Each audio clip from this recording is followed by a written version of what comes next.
수익률 배틀 프로그램 주식 빅리그 시작합니다. 안녕하세요. 고은별입니다. 미국의 6월 CPI 지수 발표를 앞두고 국내 증시 오늘은 한 걸음 쉬어가고 있습니다. 양시장 경계감과 관망 장세가 펼쳐지면서 상승과 하락을 오가고 있는데요. 이 시각 주요 지수 흐름 함께 확인해 보겠습니다. 네, 먼저 코스피입니다. 오늘 유가증권 시장 0.1% 강보합권에서 움직입니다. 오전장 상승 출발한 뒤에 하락세를 이어가다가 현재 구간에는 다시금 상승으로 전환된 모습인데요. 2,567선에서 거래가 이뤄지고 있고요. 오늘 대형주 중심으로 상승력이 조금 더 좋습니다. 코스피 200 같은 경우에는 0.4%의 오름세가 집계되고 있습니다. 코스닥은 역시나 상승과 하락을 오고 가면서 현재 구간에는 다시금 약보합권으로 돌아선 모습입니다. 2차 전지 관련주를 중심으로 해서 차익 매도 물량이 출회가 되면서 상대적으로 유가증권 시장보다는 조금은 더딘 움직임이 나타나고 있는데요. 0.05%가량 밀리면서 878포인트 선을 지나가고 있습니다. 이 시각 주요 수급 상황도 함께 확인해 보시죠. 먼저 유가증권 시장입니다. 외국인과 기관의 기조가 오전장 매도해서 오후장 매수로 전환이 되면서 시장이 반등을 했습니다. 다만 수급의 주체가 확실하진 않습니다. 외국인 150억 원가량 담아내고 있습니다만 명확하게 매수를 하고 있지는 않고요. 다만 조금 더 업종별로 자세히 보게 된다면 대형주를 집중적으로 담아내고 있습니다. 기관 같은 경우 700억 원가량의 물량을 소화해주고 있고요. 개인이 홀로 1,000억 원가량을 매도하고 있습니다. 다음으로는 코스닥 함께 확인해 보시죠. 코스닥 같은 경우 수급 조체가 조금은 다릅니다. 개인이 2,500억 원가량의 물량을 지금 담아내고 있는 상황이고요. 외국인과 기관이 1,700억 원, 860억 원가량의 물량을 토해내고 있는데요. 외국인과 기관이 최근 급등을 했던 2차 전지 관련 기업을 중심으로 차익 매도 물량을 출회하는 영향입니다. 네, 이 시각 특징주 함께 확인해 보겠습니다. 반도체 관련 기업 살펴보시죠. 삼성전자 파운드리가 최근 데이터 센터에 공급이 되는 서버용 AI 반도체 생산을 수주했다라는 소식이 들려왔습니다. 삼성전자가 해당 업체의 반도체 수주를 성공한 것은 이번이 처음이라고 하는데요. 이번 신규 수장 물량 같은 경우에는 최근 삼성전자의 4나노 공정의 수율이 더 안정됐다라는 것을 인정받은 것이다라는 긍정적인 전망이 나오고 있습니다. 호성과 두산테스나 그리고 가온칩스까지 시스템 반도체 관련 기업은 물론이고요. 장비와 소재단까지도 오늘 들썩이고 있는 모습입니다. 이와 함께 앞으로의 미래 청사진을 밝힌 두 기업 함께 살펴보겠습니다. 포스코 홀딩스와 LG전자인데요. 포스코 홀딩스 같은 경우에는 더 나은 기업으로 나아가겠다라고 이야기를 하면서 글로벌 2차 전지 소재 기업으로 도약하기 위한 청사진을 어제 밝혔습니다. 2030년까지 차세대 소재 9,400톤을 생산하겠다라는 목표를 밝히면서 글로벌 톱3의 리튬 기업으로 도약하겠다라고 이야기를 했죠. 오늘 장중에 두 자릿대까지도 오름세가 나오는 듯 하다가 현재 구간에 5%가량의 강세 흐름이 나오고 있고요. LG전자는 오늘 또 청사진을 발표했습니다. 가전이란 브랜드를 넘어서 스마트 라이프 솔루션 기업으로 거듭나겠다라고 이야기를 했습니다. 마찬가지로 2030년까지 50조가량을 투자하겠다는 포문을 밝혔는데요. 현재 구간 0.8%가량 오른 11만 9,500원 선에서 움직임 가져갑니다. 시장이 전반적으로 긍정적인 해석을 해주고 있는 것으로 보입니다. 다음으로는 개별주 한 종목 하나 더 확인해 보겠습니다. 스펙주들이 연이어 급등을 하고 있습니다. 오늘의 주인공은 DB금융스펙 11호인데요. 스펙은 합병 기업이 딱 나와야지 시장의 주목을 받고 급등하는 양상을 보였는데 가격 제한표 신규 상장주의 가격 제한폭이 더 크게 증가하면서 이에 대한 수혜를 입고 있는 것으로 보입니다. DB금융스펙 11호 같은 경우 오늘 시장에 입성을 했습니다. 장중에 200%가 넘는 급등세 초반에 나왔습니다. 6,810원까지 터치를 했다가 현재 구간 상승폭을 일부 반납하긴 했습니다만 여전히 176%의 강한 탄력을 보여주고 있습니다. 네, 주식 빅리그 오늘도 1시간 동안 힘차게 출발을 해보도록 하겠습니다. 시장의 중심이 되는 주요 이슈부터 눈여겨보면 좋을 종목들까지 이야기 나눠보도록 할 테니까요. 끝까지 함께해 주시길 바랍니다. 주식 빅리그 지금 시작합니다.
네, 주식 빅리그 리그 핫이슈 시간입니다. 오늘 이 시간은 이스토리의 유창희 본부장 함께합니다. 안녕하세요. 안녕하십니까. 네, 반갑습니다. 네. 유창희 본부장님, 월요일에 이어서 오늘도 저희 함께하게 되었는데요. 네. 시장의 방향성이 조금은 모호한 것 같아요. 네, 앞으로 시장은 조금 어떻게 흘러갈지 좀 간단하게 한마디만 해주시죠. 네. 뭐 일단은 오늘 이제 CPI 지표 발표가 있거든요. 네, 맞습니다. 그러다 보니까 좀 거기에 대한 어떤 기대와 우려가 좀 있다라고 생각하고 있고요. 미국 증시도 어저께 약간 장 초반에 흔들림이 나왔지만 또 이내 극복하는 모습을 보여줬어요. 약간의 그 진폭의 차이는 있지만 미국 증시도 최근 한 4거래를 5거래를 보면은 뭐 그렇게 많이 오른 게 없이 약간 흘러내리는 모습이었거든요. 우리나라도 지난주 화요일부터 월요일까지 흘러내리다가 어저께 강한 반등을 보여줬어요. 그리고 오늘도 그러한 좀 눈치 보기가 나오고 있기 때문에 미국도 비슷한 모습. 어저께 약간 상승할 자리에 상승하지 못했지만 오늘 만약에 CPI가 좋게 해석이 된다라면 어제 우리나라 증시처럼 미국 증시 오늘 상당히 강할 수가 있고 그것을 좀 예상을 하고 있다 보니까 외국인들도 뭐 강한 매수는 아니지만 좀 제한된 매수세 그리고 증시 자체도 약간의 초반의 눌림을 좀 이겨내려고 하고 있는 모습을 보여주고 있지 않나 판단하고 있습니다. 네, 오늘 밤 발표될 미국의 CPI 지수가 관건이 될 것으로 보여지는데요. 외국인 오늘 뭐 유가증권 시장뿐만 아니라 현물 시장에서도 2,000계약 넘게 담아내고 있습니다. 좀 긍정적으로 바라보고 있으니까요. 이번 참고해 보시면 좋을 것 같습니다. 네, 그럼 리그 핫이슈 시간을 통해서 오늘장 움직이는 주요 이슈도 체크해 보겠습니다. 오늘의 주제 지금 만나보시죠. 조선업계가 수주 호황에 웃음을 짓고 있습니다. 액화 천연가스, LNG 운반선을 중심으로 해서 수주 실적이 순항하면서 제2의 전성기를 맞고 있는데요. 올해가 적자의 늪에서 빠져나와 흑자로 턴어라운드하는 원년이 될 것이다라는 전망에 무게가 실리고 있습니다. 긴 불황기 끝에 찾아온 화랑기, 조선업종 앞으로의 방향성 함께 확인해 보겠습니다.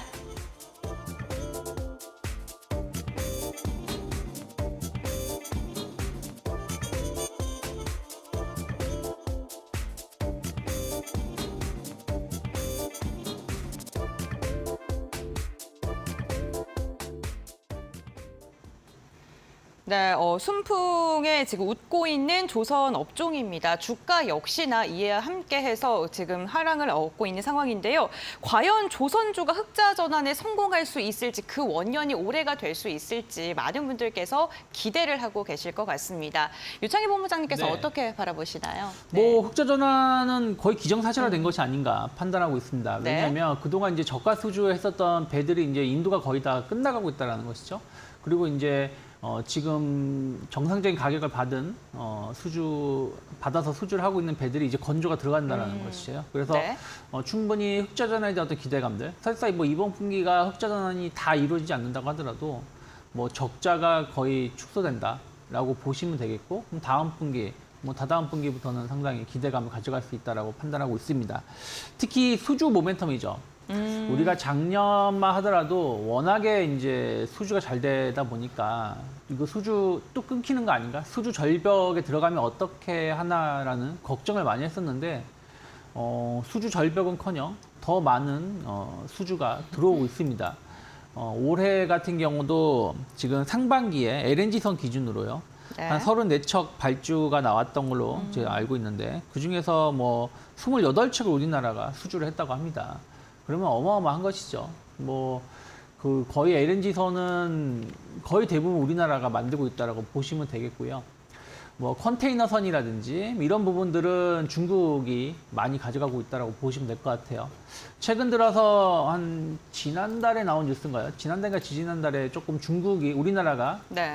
전체 수주량을 따지면 중국에 좀 밀렸다라는 좀 얘기가 좀 있었습니다만은 고부가치 선박은 거의 우리나라가 아직까지도 수주를 주도하고 있다고 보시면 되겠고 또 하나가 도크입니다. 이미 우리나라 같은 경우는 3년치, 한 4년치 가까운 수주를 이미 쌓아놓고 있었고 도크가 꽉 차다 보니까 신규로 수주를 받을 수가 없다라는 것이죠. 그것을 이제 중국이 좀 가져갔다고 보시면 될 것 같습니다. 그래서 뭐 그리고 이제 중국 같은 경우는 컨테이너선이라든지 벌크선을 위주로 수주를 하다 보니까 아무래도 이제 양적인 측면에서는 중국이 좀 더 많을 수 있겠습니다만은 질적인 측면에서는 아직 우리나라를 따라오기는 좀 힘들다라고 생각을 좀 하고 있습니다. 그래서 그런 부분들을 본다라면 뭐 충분히 추가적인 수주 모멘텀은 긍정적으로 작용할 수 있고, 또 수주가 많은 부분들이 우리나라 조선사들이 연초에 했었던 말 중에 하나가 저가 수주하지 않겠다라고 말을 했습니다. 그래서 한 3월 정도까지는 진짜 수주 소식이 거의 없었어요. 그래서 상반기에는 수주가 별로 없지 않나? 없을 거라는 어떤 전망들이 좀 있었는데, 오히려 3월 중순 이후부터 수주가 계속 빵빵빵 터져 나왔죠. 그래서 이미 뭐 올해 목표로 하는 거 절반 이상은 이미 그 두세 달 사이에 달성을 했다라고 보시면 될 것 같습니다. 그리고 저가 수주를 하지 않겠다라고 했었던 것이 드러나고 있는 게, 지금 신조선가가 170을 넘었습니다. 이건 작년 동기 대비해서 보면은 한 5% 이상 올라온 거거든요. 작년 이맘때 조선가가 160대였으니까요. 그래서 정상적으로 이 물가가 오르는 거, 인건비 오르거나 뭐 철강제 가격 오르거나 이런 부분들에 대해서 가격에 반영을 시키고 있다라고 좀 보시면 되겠고요. 하반기에도 수주 모멘텀은 계속 지속될 것이고, 최근에 시장에서 주목받고 있는 게 이제 메탄올선입니다. 메탄올선이 이제 환경 규제, 배가 오염물질을 많이 배출을 하거든요. 그래서 환경 규제를 상당히 강하게 하게 되고, 이것을 이제 피하기 위해서, 환경 규제를 맞추기 위해서 LNG선 수주가 상당히 늘어났었는데, 이제는 메탄올선 수주가 그 LNG선 이후에 새로운 친환경 선박으로 좀 주목을 받고 있습니다. 그래서 뭐 그 메탄올 수주가 우리나라, 그러니까 지금 중국은 메탄올 선을 만들더라도 상당히 소형 선에 대해서만 만들 수 있는 걸로 제가 알고 있고, 네. 중대형이라든지 상당히 좀 이런 부분들을 우리나라가 상당 부분 만들고 있기 때문에 기술적인 선점을 이미 하고 있다라는 거, 그러면 이러한 거에 대한 어떤 프리미엄은 또 조선사들을 긍정적으로 볼 수 있는 요소가 아닐까 판단하고 있습니다. 네, 조선주들의 호황기가 전의 호황기보다 훨씬 더 길게 가져갈 수도 있을 것이다라는 그런 전망까지 나오고 있는 상황입니다. 그렇다면 이 관련 종목들 중에 이제 고개를 들었기 때문에 어떠한 종목을 봐야 될지, 눈여겨봐야 될지 그 종목 선택이 어느 때보다 중요해 보이거든요. 네. 네, 어떠한 종목 좀 보고 계십니까? 이제 고개를 들진 않았는데 네. 오랫동안 들어왔었죠. 예, 계속 우상향 기조를 이어왔으니까요. 네. 뭐 대표적으로 하나오션 같은 경우는 뭐 저기 올 초에 2만 원 하던 주가가 지금 4만 5천 원, 오늘 5만 원까지도 갔었으니까요.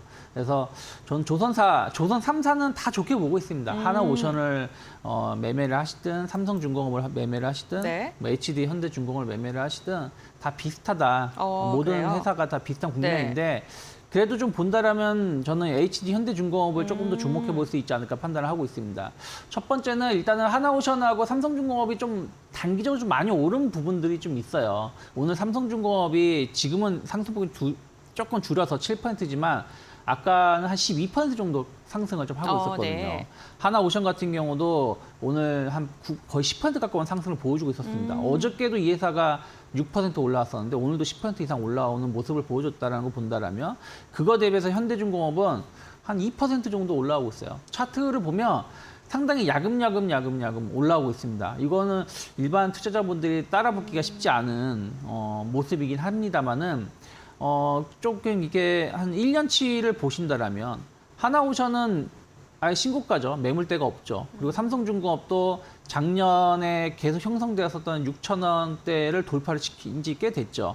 근데 현대중공업은 아직 그 자리를 돌파를 안 했습니다. 그럼 충분히 더 상승이 나올 수 있다라고 보고 있고, 뭐 네. 다른 종목도 마찬가지입니다만은. 그리고 더 이제 주목을 하는 것 중에 하나가, 아까 제가 말씀드린 대로 조선사들에 대해서 그 메탄올 선에 대해서 계속 좀 주목을 해야 된다고 말씀을 드렸는데, 이 메탄올 선에 우리나라도 모든 3사가 다 관련해서 말씀드릴 수 있는 게 아니라, 현재는 거의 현대중공업 위주로 수주가 들어가고 있는 걸로 제가 알고 있습니다. 그러니까 중소형 선박은 현대미포조선이 건조를 하고 있고, 좀 대형 선박은, 중대형 선박은 현대중공업이 수주를 해서 배를 만들고 있습니다. 그래서 이 메탄올 선에 대해서 어떤 기대감들이 작용한다라면, 네. HD 현대중공업이 조금은 더 다른 경쟁 업체들 대비해서 기술적 우위에 놓여 있지 않을까 좀 판단을 좀 하고 있고요. 네. 뭐 메탄올선이 올해 대체 연료 추진선이 그 상반기에 55척 발주가 나왔는데 메탄올선이 29척 수주를 발주를 했습니다. 전체 50% 이상을 넘어섰다라는 것이죠. 그럼 앞으로 더 많은 수주 모멘텀이 나올 수 있다라는 거 주목해 보시면 저는 HD 현대중공업 조금 더 긍정적으로 볼 수 있고 지금 이제 조선주들을 가지고 계신 분들이 고민이 많으실 거예요. 오랫동안 갖고 계셔서 이제 매수가 언저리에 오신 분들도 네, 계실 맞습니다. 거고 최근에 매수하셔가지고 수익이 조금 많이 나신 분도 있는데 예를 들어서 뭐 삼성중공업이라든지 뭐 하나오션 같은 경우 한 최근 1, 2주 사이에 매수하셔서 수익이 나신 분들은 약간 조정 나오면 어떡하지 하는 걱정거리가 있으실 수 있지만 전 충분히 더 올라갈 수 있다 생각하고 있고 또 4, 5년 전에 매수하셔가지고 이제 본전 오신 분, 매수가 오신 분들도 많이 있으실 거예요. 근데 전 그분들한테 말씀드리고 싶은 거는 물론 이제 앞으로 어떻게 될지 모르겠습니다만은 이 기업들이 한때는 그 가격 대비해서 5, 6년 전, 4, 5년 전 가격 대비해서 마이너스 70%, 마이너스 80%까지 하락을 했었던 기업들이에요.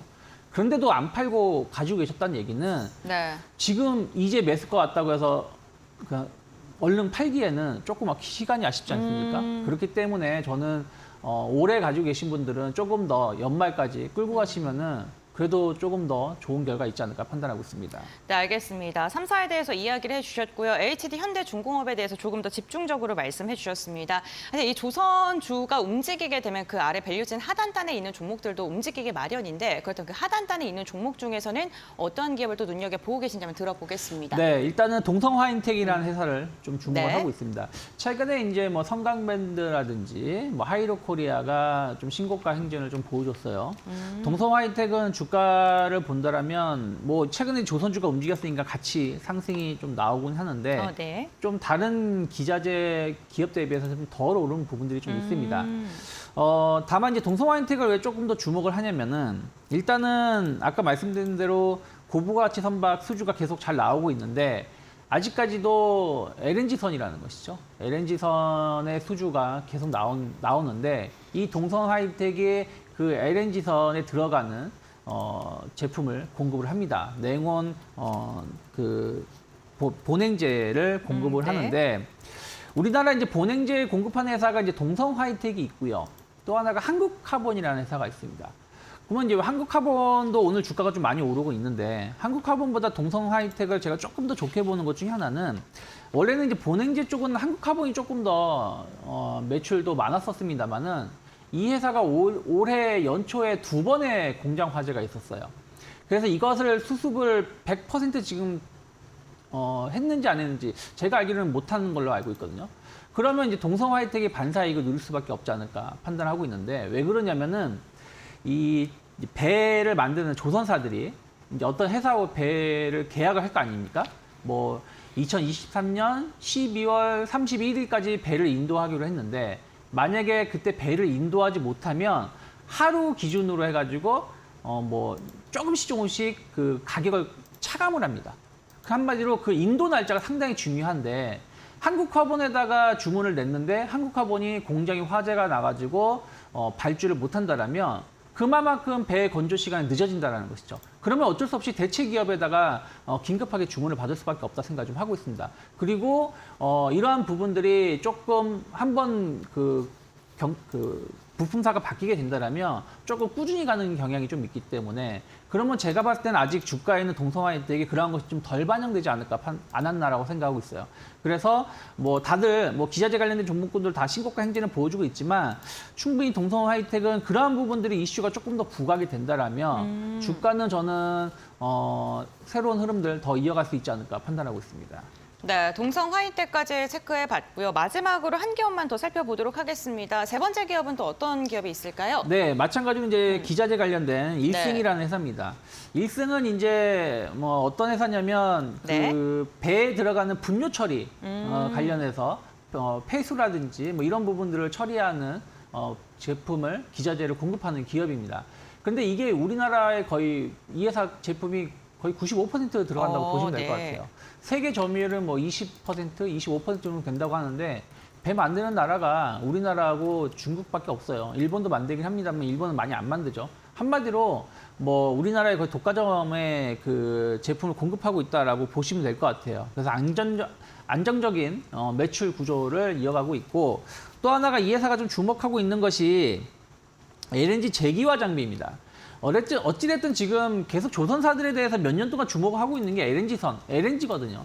LNG가 이제 그 러우 전쟁 때문에 유럽에서 러시아에서 그 가스관을 통해서 쉽게 받아오던 것을 이제는 끊게 되는 거죠. 그러면 결국 이제 배로 운송할 수밖에 없고, 그러다 보니까 이제 LNG선이 주목을 받고 있었던 것인데, 이 LNG 제기화라는 장비가 있어요. 근데 이제 이게 해상용이 있고 육상용이 있는데, 일승 같은 경우는 해상용, 육상용 모두 취급할 수 있는 기술을 가지고 있습니다. 물론 이쪽의 매출이 엄청 높은 건 아닙니다. 하지만 이쪽에 대해서 작년부터 조금씩 매출이 나오고 있기 때문에 기존의 분뇨 처리 관련된 어떤 안정적인 매출처, 그리고 새로운 LNG 제기와 관련해서 어떤 성장 모멘텀을 좀 감안한다라면 조금 저평가되어 있지 않나 판단을 좀 하고 있습니다. 그래서 약간의 이 회사 같은 경우는 주가가 좀 가볍게 움직이는 경향이 좀 있어요. 그래서 네. 오늘 같은 경우도 거의 10% 이상 올라갔다가 약간의 그 상승폭을 줄이고 있습니다만은, 최근 형성되었던, 기술적으로 본다라면 6, 7월 달에 형성됐던 이 고점대 4,500원을 일단 강하게 돌파에 성공하는 모습이고, 그렇다면 새로운 주가 흐름 기대해 볼 수 있지 않을까 판단하고 있습니다. 알겠습니다. 1승까지 확인을 해봤습니다. 사실 지금 저희가 조선 업황에 대해서 이야기를 하는 게 10년 전, 뭐 2007년 이때쯤 조선 업황이 그쵸. 완전 호황기에 도달했을 때 네. 제2의 호황기를 맞을 수 있을 것인지가 항상 헤드라인으로 잡히잖아요. 네. 그렇다면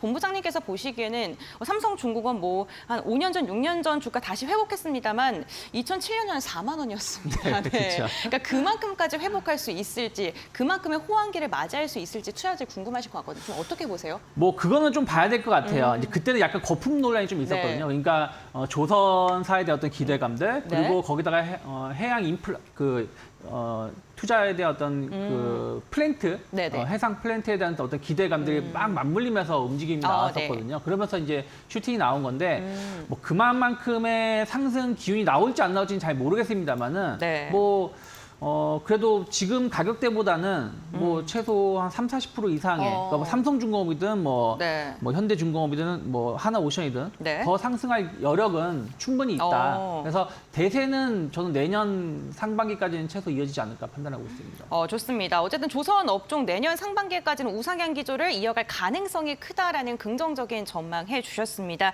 오늘 이 시간 이스토리 유창희 본부장과 함께 했는데요. 이 시간은 여기서 마무리하도록 하겠습니다. 오늘 말씀 감사드립니다. 고맙습니다.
네, 이 종목 살까 말까 시간입니다. 오늘장 특징주들 정리하고 앞으로 더 갈 수 있는지 아니면 단기적인 상승에 그칠 것인지에 대한 전문가의 의견을 들어보는 시간인데요. 오늘 저희가 방송 중에 다양한 종목 이야기 함께 나누고 투자 포인트 정리해드리고 있습니다만 투자 판단의 참고 자료이고요. 투자에 대한 선택 시청자에게 있다는 점 당부의 말씀 먼저 전해드리겠습니다. 오늘 이 시간은 정렬투자 리서치의 이정열 전문가가 함께합니다. 인사 먼저 나눠보겠습니다. 네, 안녕하세요. 네, 반갑습니다. 네, 반갑습니다. 이정열 전문가와 함께 오늘장 갈지 말지에 대한 종목 이야기 나눠보도록 할 텐데요. 첫 번째 종목 이은주 캐스터가 전해드립니다. 네, 오늘의 첫 번째 종목 바로 확인을 해보도록 하겠습니다. 이 종목 살까 말까 오늘의 첫 번째 종목은 큐라티스입니다. 국책과제 예비 선정 단계에 들어갔다라는 소식으로 오늘 장중에 강한 상승을 보여주고 있는데요. 일단 보건복지부가 현재 진행하고 있는 미충족 수요 백신 과제의 주관기관으로 선정이 된 상황입니다. 앞으로 큐라티스는 지원을 통해서 청소년과 성인을 대상으로 하는 결핵 백신 후보 물질의 임상 연구에 속도를 낼 수 있을 것으로 기대감이 몰리고 있는 상황인데요. WHO가 지난해 발간했던 보고서를 확인해 보면은 현재 결핵 백신과 관련된 투자 가치는 500조 원이 넘는 것으로 확인되고 있습니다. 앞으로도 안전하고 효과적인 청소년과 성인이 쓸 수 있는 결핵 백신의 필요성이 꾸준히 높아지고 있는 추세다라고 생각해 보시면 될 것 같은데요. 큐라틱스의 백신이 현재 개발 중인 결핵 백신 중에는 개발 단계가 가장 빠르다는 점이 우리가 또 주목해봐야 될 중요한 포인트가 될 것 같습니다. 하지만 걱정되는 부분도 있습니다. 이제 코스닥에 막 상장을 한 종목이죠.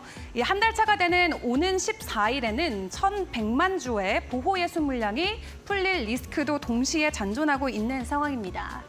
만약 전량 전환될 경우 유통 주식의 3분의 1이 매도 매물로 나올 수 있다는 부분 리스크로 확인해 보셔야 될 것 같은데요.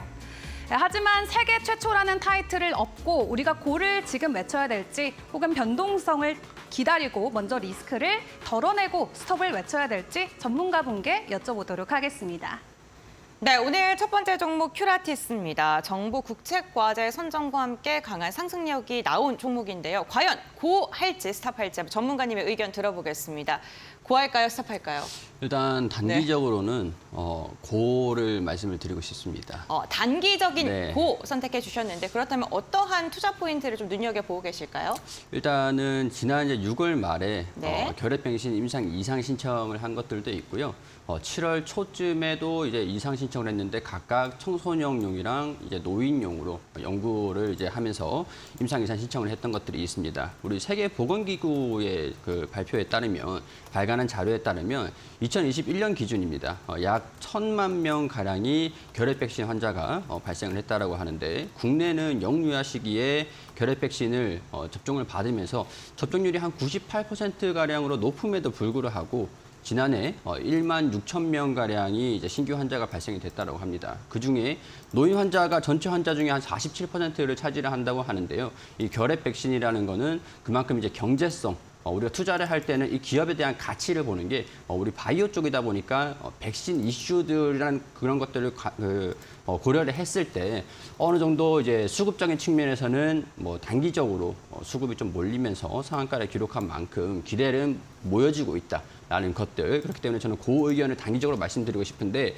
아까 앞서서 앵커님께서 말씀을 드렸다시피 14일에는 보호예수 물량이 3분의 1가량이 풀립니다. 그렇기 때문에 제가 단기적이다라고 말씀을 드렸던 이유는 보호예수 물량이 풀리면서 수급적인 측면에서 소화가 가능하면서 이제 시가 우리가 상장가를 잡아먹으면서 올라가 줄 수 있는지 그런 것들은 단계적으로 확인을 해볼 필요는 있기 때문에 단기적인 고를 말씀을 좀 드리고 싶습니다. 신규 상장주인 만큼 변동성이 클 겁니다. 그렇기 때문에 트레이딩에서 이런 것들을 유념하셔가지고 접근을 해보시는 게 좋을 것 같다는 의견 말씀을 드리고 싶습니다. 네, 알겠습니다. 보호 예수 물량이 해제가 된다면 당일 주가 상승의 부담으로 작용할 수밖에 없겠죠. 이 부분을 좀 단기적인 상승에 그칠 것이다라는 의견으로 제시해 주셨습니다. 어쨌든 투자 의견 고 정해주셨고요. 그럼 다음 종목 한번 이어서 들어보겠습니다. 네, 이어서 두 번째 종목도 바로 확인해 보시죠. 두 번째는 YMC 보도록 하겠습니다. 전기차 갈륨의 대체제를 보유하고 있는 종목으로 오늘 장중에 강한 상승부를 보여줬는데요. 어제 로이터 통신이 다시 한번 보도를 통해서 중국과 갈륨 수출 통제와 관련된 언론을 보도하자 오늘 우리 증시에서도 관련주들 일제히 오름세를 보여주기도 했습니다. 중국 쪽에서 갈륨 수출 통제를 8월부터 본격화한다라고 하면은 역시 전기차 시장에서 가장 큰 타격을 받아갈 것이다라는 많은 예측이 나오고 있는데요. 그렇기 때문에 전기차 업체들도 현재 대체제로 어떤 것이 있을지 많은 부분을 고민하고 있는 상황인 것 같습니다. 그중에 대표적으로 실리콘 카바이드에 우리가 주목해봐야 된다라는 이야기가 오늘 장중에서도 많이 부각이 되고 있는데요. 실제로 갈륨보다는 성능이 떨어지지만 실리콘 카바이드가 충분히 대체제의 역할을 할 수 있다는 게 업계 전문가들의 의견인 것 같습니다. 특히 일본의 자동차 부품 공급업체가 동력 관련 부품의 반도체에 이 갈륨을 사용할지 실리콘 카바이드를 사용할지 실제적으로 고민하고 있는 단계에 있다라는 소식도 함께 전해지기도 했는데요. 이와 관련해서 국내에서는 YMC가 가장 대표되는 종목으로 상승부를 보여주고 있습니다. 자체적인 생산 기술을 확보해서 실리콘 카바이드 등 반도체와 디스플레이에 사용되는 공정용 핵심 부품을 생산하고 있는 관련주로 떠오르고 있기 때문인데요.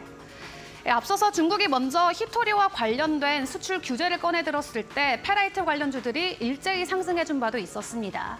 이번에 갈륨 대신 다시 한번 실리콘 카바이드가 주목되면서 앞으로 더 강한 상승을 보여줄 것을 기대하며 고를 외쳐야 될지 혹은 일단은 실질적인 매출과 실적을 확인하고 움직여야 될지 전문가님께 확인해 보도록 하죠. 네, YMC 두 번째 특징주로 선정을 해봤습니다. 전기차 갈륨의 대체제를 보유하고 있다라는 소식 속에 오늘 가격 제한폭까지 오름세가 근접했다가 현재 구간에는 지금 26%의 상승분에 멈춰 있습니다. 과연 고를 해야 될지 지금 너무 많이 올랐기 때문에 스탑을 선정할지 궁금합니다. 어떠한 의견일까요? 저는 고 의견 말씀드리고 후하시네요. 싶습니다. 네, 고. 네. 일단은 이 기업에 대해서 먼저 설명을 좀 드리고 네. 싶은데요. 이 LCD라든가 PDP 제조에서 회로에 전기를 흐르게 하는 배전제, 네. 이걸 이제 타겟이라고 하는데 이 타겟의 일정 온도를 유지하면서 전극을 이제 역할을 하는 주요 부품이 백킹 플레이트라고 합니다. 이런 것들이 전량 수입에 의존을 하고 있었던 상태였는데 국산화를 진행을 하면서 이 기업이 납품을 해주고 있는데 주요 거래처가 삼성 디스플레이다라고 보시면 될 것 같습니다. 그리고 반도체용 실리콘 카바이드죠. 최근 이제 오늘 이슈가 되는 실리콘 카바이드 같은 경우는 이 기업이 이 재생 제품을 SiC 링이라고 해서 재생 제품을 생산을 하고 있는 상태인데 이 고마진 실리콘 카바이드 재생 사업에 대한 성장세 이런 것들을 우리가 좀 눈여겨보자라고 말씀을 좀 드리고 싶습니다. 실리콘과 탄소로 구성된 화합물 이제 반도체 재료로 사용이 되는데 네. 이 SI 반도체 같은 경우는 이 온도에 상관없이 반도체 성질이 좀 유지된다라는 장점도 있고 열 전도도가 한 3배가량이 높다라는 장점이 있습니다. 그리고 열이 높을 경우에 열을 냉각시키기 위해서 좀 에너지가 좀 많이 들어가는데 SI보다 적은 에너지를 소비를 하면서 열을 냉각을 시킬 수 있다는 거. 특히 이제 반도체 재료이기 때문에 서버, 데이터 센터 이런 데에도 특히 많이 사용이 될 수도 있는 성장 잠재성을 가지고 있는 재료 쪽이라고 보시면 될 것 같고요. 실제로 전기차에도 사용이 되고 있는 상태이기 때문에 중국과 이 미국 이 전기차 영향을 좀 봤을 때는 이 갈륨의 이제 통제 이런 것들이 좀 장기화되지 않겠는가 이런 생각들이 좀 들기도 하면서 이 YMC를 주목을 해보자 장기적으로도 주목을 해보자라는 말씀을 좀 드리고 싶어요. 현재 주가가 주가가 좀 올라가면서 네. 대략적으로 PER이 한 8배 정도 수준의 형성이 좀 되고 있습니다. 근데 정상적인 밸류에이션 가치를 부과를 했다라고 봤을 때 한 12배 수준까지도 저는 기대를 해볼 수 있을 것 같거든요. 12배 수준이라고 하면은 목표가가 한 12,000원 수준들까지도 될 수 있을 것 같은데 이 정고점 부분이란 말이죠. 그렇기 때문에 이 정고점 부분에서 차익 실현 물량까지 고려를 해서 한 9,000원에서 10,000원 수준까지는 우리가 목표로 한번 해볼 수 있지 않을까 이런 생각들이 들기 때문에 저는 그 의견 말씀드리고 싶습니다. 네, 갈륨의 황제가 될 수 있다라는 의견을 제시해 주셨습니다. YMC 같은 경우에는 목표가 9,000원에서 10,000원까지도 눈여겨볼 만하다라면서 단기적으로 접근 유효하다, 고 선정을 해주셨습니다. 참고해 보시면 좋을 것 같습니다. 그렇다면 마지막 종목은 어떤 종목일까요? 이은주 캐스터 전해주시죠. 네, 이어서 마지막 종목도 함께 확인해 보도록 하겠습니다. 마지막 종목으로는 바텍을 선정했습니다. 현재 미국의 1위 기업과 함께 손을 잡았다라는 소식이 오늘 전해졌는데요. 바텍이 북미 시장 1위 유통업체인 헨리샤인과 함께 신규 파트너십을 이어간다라는 소식이 전해졌습니다. 이번 파트너십 소식으로 북미 쪽에서의 매출이 굉장히 좋아질 것이다라는 증권사들의 기대감도 한몸에 나오고 있는 상황인데요. 이 헨리샤인은 미국 치과 기저제 시장 점유율 중에 30% 가까운 점유율을 차지하고 있는 대표 기업으로 알려져 있습니다. 전 세계 치과계 기업들이 신제품을 출시하거나 미국 시장을 진출할 때 최우선적으로의 파트너십을 고려하는 기업이 바로 이 헨리샤인이 될 텐데요. 이 헨리샤인의 연매출이 124억 달러로 원화로는 16조 원에 육박하는 것으로 확인되고 있습니다. 앞서서 바텍은 1분기에 그다지 좋지 못한 실적을 보여줬었는데요. 유통사를 변경하느라 실적이 주춤한 바 있었습니다. 하지만 이번에 새로운 유통과 관련된 신규 파트너사가 추가되면서 해당 부분에 대한 리스크가 어느 정도는 해소될 수 있지 않을까 하는 기대감도 나오는 것 같고요. 또 하반기에는 구강 스캐너와 관련된 신제품 출시를 앞두고 있는 만큼 앞으로의 성장성에 대한 기대도 지속적으로 높아져 가고 있는 것 같습니다. 이 헨리샤인과의 기대감, 우리가 기대감으로 고를 외쳐도 될지 혹은 실질적인 매출 이후에 움직여야 될지 전문가님 통해서 확인해 보시죠. 네, 마지막 종목은 바텍입니다. 헨리샤인과 맞손을 잡았다라는 소식에 오늘 강한 상승이 나왔던 기업인데요. 아쉬운 건 윗꼬리를 좀 길게 달았습니다. 네, 네. 고를 외칠까요? 스탑을 외칠까요? 저는 아까 이제 앞서서 앵커님께서 실질적으로 매출을 확인하면서 움직여야 될지 네. 그렇기 때문에 저는 스톱 의견 아. 말씀을 드리고 싶습니다. 일단 오늘 뭐 차익 실현이 나오는 것들과는 좀 별개로 네. 이 기업의 성장성, 재무제표도 함께 좀 보면서 말씀을 좀 드리고 싶은데 이 기업이 영위를 하고 있는 거는 이제 치과용 진단, 엑스레이 이런 쪽 진단기기를 제조하고 이제 판매를 하고 있는 상태입니다. 작년 4분기라든가 1분기에 영업이익 매출이 이렇게 크게 좋지는 않았습니다. 근데 우리가 곰곰이 생각을 해보면 이 기업은 수출에 좀 의존을 하고 있는 기업이기도 하거든요. 수출 비중이 지금 뭐 수출이 92% 비중이고 내수가 한 8% 비중입니다. 중국 쪽이랑 미국 쪽에 사업을 수출을 하고 있는 그런 상태인데 환율을 가만히 생각을 해보면 당시에 수출을 하면서 환율 효과가 좀 반영이 됐으면 실적이 좀 잘 나왔을 텐데 외형 성장 기회를 좀 놓치지 않았나 이런 조금 아쉬운 그런 이제 실적이다라고 설명을 좀 드릴 수 있을 것 같습니다. 일단은 그 요인들로 인해서 판관비라든가 인건비가 좀 증가됐기 때문에 영업이익이 조금 낮았다.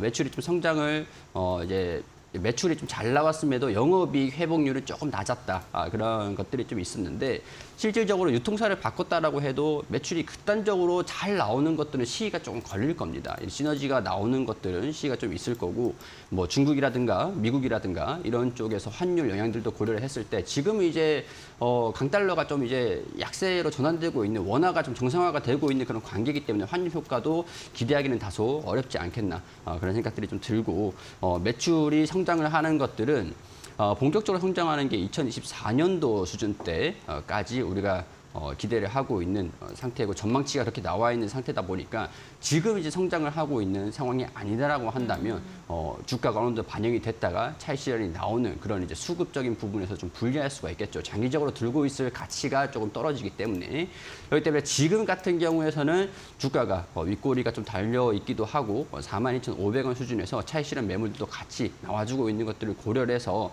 저는 다시 이제 35,000원, 32,500원 수준까지 내려오면은 저가 매수도 좀 가능하지 않을까.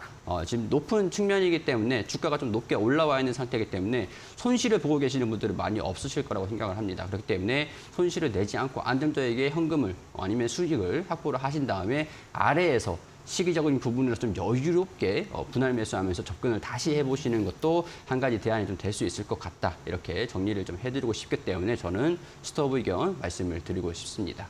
네, 알겠습니다. 바텍 같은 경우에는 기대감보다는 실질적으로 실적이 찍힌 후에 접근해도 늦지 않다라고 이야기해 주셨고 주가가 현재 구간에는 차익 매도 물량이 나올 수 있는 구간이기 때문에 32,000원 선으로 다시 내려오게 된다면 저점 매수 유효하다라고 언급해 주셨습니다. 의견은 스탑을 주셨습니다. 참고해 보시면 좋을 것 같습니다. 이렇게 세 가지 종목 의견 제시해 주셨고요. 정리하고 다시 돌아오겠습니다.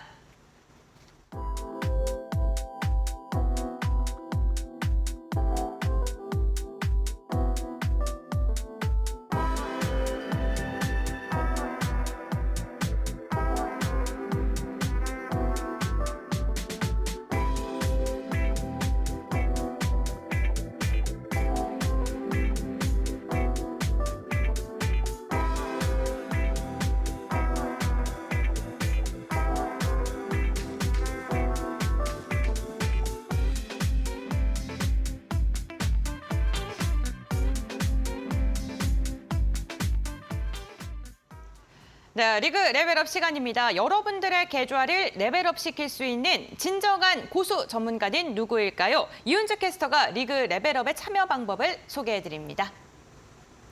네, 리그 레벨업과 관련된 규칙 설명드리도록 하겠습니다. 모든 출연자들께서는 출연하시는 당일에 한 개 관심 종목을 제시해 주시게 되는데요. 해당 종목은 시가총액 1,000억 원 이상의 기업이 되겠습니다. 이제 그 종목들을 가지고 저희가 2주 동안 최고의 수익률 대결을 펼치게 됩니다. 총 6개 등급으로 나눠져 있는데요. 마이너스에서 0% 미만의 수익률은 하수, 0%에서 10%는 평민, 그리고 10%에서 30%는 중소의 등급을 받게 되고요. 30%에서 50%는 고수, 50%에서 100%의 수익률은 영웅, 그리고 2주 동안 100% 이상의 수익률을 내주시는 분들께는 저희가 신이라는 등급의 호칭을 드리도록 하겠습니다. 2주 안으로 누가 신으로 등극할지 여러분들도 끝까지 많은 관심 부탁드립니다. 네, 과연 이정열 전문가는 신의 타이틀을 획득할 수 있을까요? 2주 동안 과연 어떠한 수익률을 우리에게 안겨줄까요? 오늘 첫 번째 종목 한번 들어보겠습니다. 어떠한 종목 들고 오셨을까요? 저는 네. 이제 최근에 좀 관심을 못 받고 있는 시장이 요즘에 너무 이제 밸류에이션이 말도 안 되게 높게 올라가고 있는 종목들이 많기 때문에 네. 다소 부담스러운 건 사실입니다. 그렇기 때문에 조금 저평가되어 있고 시장에 관심이 좀 덜한 항공주 중에서 에어부산을 가지고 왔습니다. 이 에어부산 이 기업을 설명을 드리면 최근에 여행 수요가 조금 급증을 하면서 여객 부분이 빠르게 회복이 되고 있다고 하죠. 4월, 5월 국제선의 탑승객 수가 각각 한 25만 명에서 27만 명으로 집계가 됐다고 합니다. 비수기임에도 불구하고 양호한 탑승률을 기록을 한 것인데요. 항공사들은 지난 1분기에 유류비 상승 그리고 항공화물 운임 가격이 하락을 했던 것들 이런 것들이 뭐 온전하게 완전히 돌아오지 못한 여객 수요까지 겹치면서 4분기하고 1분기의 실적 개선세가 다소 미미하긴 했습니다. 그렇기 때문에 2분기에 들어서면서 이번에 개선되고 있는 여객 수요의 증가 그리고 앞으로의 개선이 될 만한 그런 모멘텀들을 이제 한번 주목을 해보자 이렇게 말씀을 드리고 있습니다. 자, 해외 여행 증가가 진행이 되고 있다라고 하고 여객 수요가 늘고 있고 항공기업의 전반에 걸쳐서 실적 개선세가 기대가 되고 있다라고 하는데 동시에 이제 코로나 등으로 저조했던 항공기업들의 주가도 이제 긍정적으로 반영이 될 전망이라고 보고 있습니다. 자, 여름 성수기와 추석 연휴 이런 것들이 좀 앞두고 있고요. 이제 주가도 이런 것들이 반영을 시키지 못하고 있는 관심이 그렇게 크게 높진 않고 좀 낮아져 있는 그런 상태이기 때문에 저가 매수에 진행을 해보시는 거 어떨까 이런 생각들도 듭니다. 지금 국제선 운항을 들어보니까 빈좌석이 거의 없다라고 합니다. 저수익 승객인 환승객도 지금 좌석을 채우는 비중이 좀 줄어들었다라고 하고 상반기 여객 수가 코로나 이전의 84%가량을 회복했다라는 그런 소식들도 있고요. 특히 이제 달러도 좀 안정화가 되면서 보통 이제 항공사 같은 경우는 달러로 대금을 많이 지급을 하는데 강달러가 좀 약세에 접어들고 더군다나 이제 유류비, 항공 이제 비행기를 장기간 노선을 좀 운영을 하려면 기름이 그만큼 많이 들기 때문에 유가도 좀 부담스럽기는 하거든요. 그런 것들이 많이 안정화가 된 이번 2분기 여객 수요가의 증가가 되면서 실적 개선, 혹시 서프라이즈가 좀 나올지 않을까 그런 것들을 우리가 기대를 해볼 수 있을 것 같습니다. 자, 호재 측면에서나 실적 그런 측면에서나 모두 좋기 때문에 실적이 역대급, 계속 제가 강조드리는 게 실적이고요. 자, 이번에 대학생들이 방학하는 3분기까지도 2분기를 말씀드렸고 3분기를 더 말씀을 드리면 7월 달 그리고 8월 달 여름 휴가하고 9월 추석 연휴가 좀 몰려 있습니다. 그렇기 때문에 일본과 동남아 노선 중심으로 호황이 예상이 되기도 합니다. 항공주의 경우 시장의 관심 밖에 머물러 있는데 2분기부터 3분기 이렇게 연이어서 개선되는 모습들을 보인다고 한다면 제가 뭐 2주가량의 수익률을 보여드리는 것들이지만 더 이제 넘어서 장기적인 측면에서도 이 기업을 관심을 가져 볼 수 있을 것 같다라는 것들 설명을 드리고 싶고요. 그리고 이제 영업 실적에 대해서 전망치를 좀 말씀을 드리면 2분기 영업이익이 한 307억 원 가량이 예상이 된다라고 하고 3분기의 경우에서 성수기입니다. 성수기가 3분기인데 영업이익이 515억 원 가량이 전망이 된다라고 합니다. 지금 영업이익이 1분기가 478억 원 정도가 나왔다라는 것들을 감안한다면 당기순이익도 개선이 되는 그런 서프라이즈 실적을 기대를 해볼 수 있는 1분기, 2분기 실적을 기대를 해볼 수 있는 상황이라고 할 수 있을 것 같아요.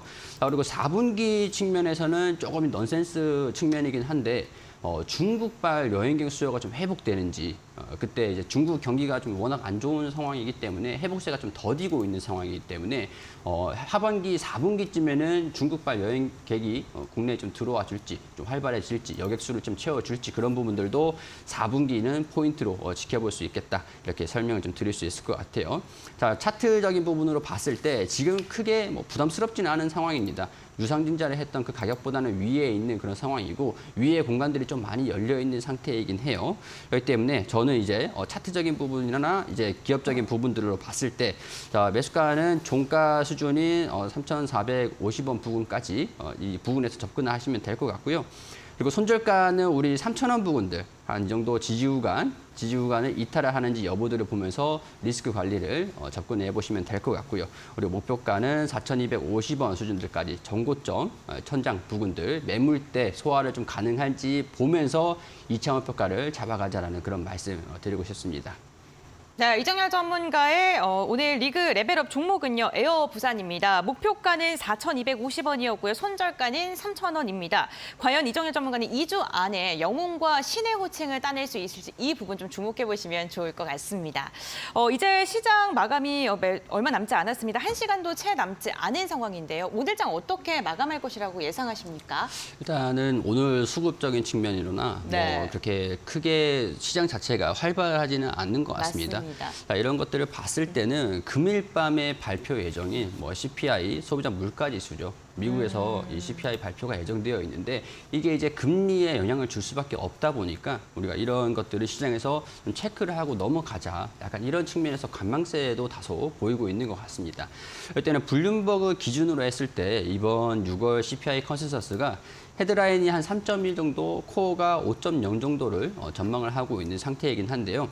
이번에 CPI가 이제 헤드라인 3.0 이하 그리고 코어가 5.0 이하 컨센서스보다 좀 낮게 나오지 않는 이상에 시장에서 호재로 반영되기는 좀 어려울 것 같거든요. CPI가 좀 낮게 나와줄 거다라는 전망은 이제 나와 있는 상태이긴 하지만 이게 금리 정책상의 변화로 맞이하기에는 컨센서스보다 더 낮은 급격한 소비자 물가 하락이 진행이 되어야 될 필요가 있습니다. 그렇기 때문에 컨센서스와 좀 유사하게 나온다고 하면은 금리 정책에 대한 변화를 기대하기는 어렵기 때문에 시장에서는 이거를 보고 방향성들을 조정을 좀 받을지 아니면은 뭐 CPI가 둔화가 됐으니 시장을 좀 올리자 이런 방향으로 투자 심리가 좀 개선이 될지 결정을 할 것으로 보입니다.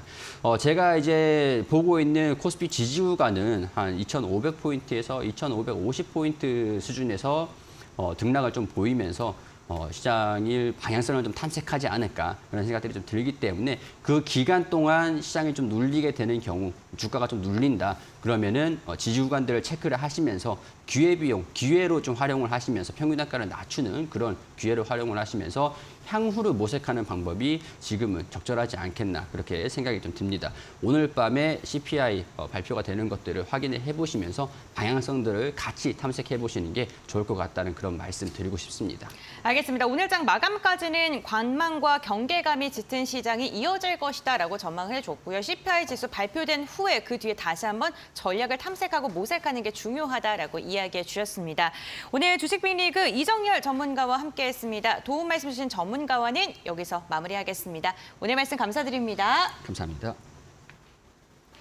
네, 주식빅리그 저희가 준비한 소식은 여기까지입니다. 마감장까지 이데일리 TV와 함께하시면서 현명한 투자 전략 세워보시길 바랍니다. 끝까지 함께해 주셔서 진심으로 감사드립니다.